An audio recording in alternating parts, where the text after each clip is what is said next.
नमस्कार। या बातमीपत्रामध्ये आपल्या सगळ्यांचं स्वागत। मी प्रसाद काथे। आता या क्षणाची महत्त्वाची घडामोड आहे ती माणिकराव कोकाटेंच्या संदर्भातली।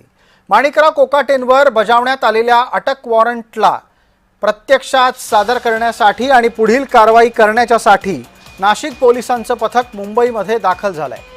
मुंबईमध्ये हे पथक पोहोचलं असून कोणत्याही क्षणी कोकाटेंना अटक केली जाणार की रुग्णालयात आहेत म्हणून काही काळ वाट पाहिली जाणार हे तपासणं अत्यंत गरजेचं आहे। आणि म्हणूनच आम्ही आमचे सहकारी आणि प्रतिनिधी जय पवार यांच्यापर्यंत पोहोचतोय। जय, माझा आवाज येत असेल आपल्यापर्यंत? आपण आता कुठे आहात आणि तुम्हाला आजूबाजूला काय घडामोडी दिसतायत?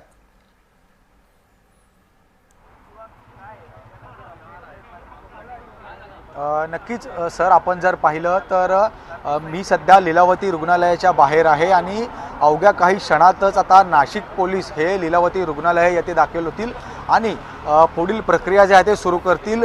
मी माझ्या कॅमेरा पर्सन सांगू इच्छितो की ह्या परिसरातील आपण सध्याची परिस्थिती पाहू शकता। ह्या ठिकाणी आता मुंबई पोलीससुद्धा तैनात झाली आहे। वांद्रे पोलिसांचा बंदोबस्तसुद्धा या लीलावती रुग्णालयाच्या सर्वच गेटवरती असल्याचं पाहायला मिळतं आहे। खरं तर नाशिकवरनं नाशिक पोलीस हे सुमारे 4च्या सुमारे हे निघाले होते आणि आता 10 वाजले आहेत आणि अवघ्या काही क्षणातच आता नाशिक पोलीस या ठिकाणी पोहोचतील आणि माणिकराव कोकाटे यांच्यासोबत चर्चा करतील आणि पुढील प्रक्रिया जी आहे ते याला सामोरे जातील। जय, याच निमित्ताने एक प्रश्न असा उपस्थित होतोय की मुंबई पोलिसांच्या सहकार्यानं नाशिक पोलीस मुंबईमध्ये कारवाई करणं अपेक्षित आहे।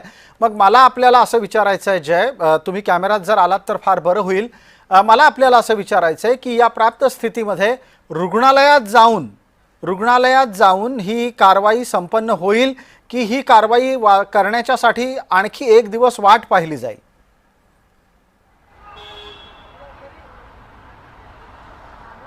निश्चितच आता ही पुढील कारवाई जी आहे ते ही कधीपर्यंत केली जाणार हा सर्वात मोठा प्रश्नचिन्ह खरं तर उपस्थित झाला आहे। नाशिक पोलीस मुंबईमध्ये दाखल झाले आहेत आणि पुढील प्रक्रियेला सामोरे जातील। मात्र उद्या या संपूर्ण घडामोडीबाबत उच्च न्यायालयामध्ये खरं तर सुनावणी आहे आणि यामध्ये माणिकराव कोकाटे यांच्यावर कोणत्या प्रकारची कारवाई केली जाणार, कोणते गुन्हे दाखल केले जाणार या संदर्भात खरं तर उद्या सकाळी सुनावणी जी आहे ते बोलवण्यात आली आहे। आणि ह्यापूर्वी आता ठीक आहे, आपण सांगताय त्याप्रमाणे एक महत्त्वाचा दिवस खरं तर उद्या आहे। त्याच्यामुळे सर्व प्रकारे न्यायालयीन आपल्याकडच्या क्लुप्त्या वापरून माणिकराव कोकाटेंचा हा प्रयत्न असेल की अटकेचं बालंट त्यांच्या करिअरवर लागू नये।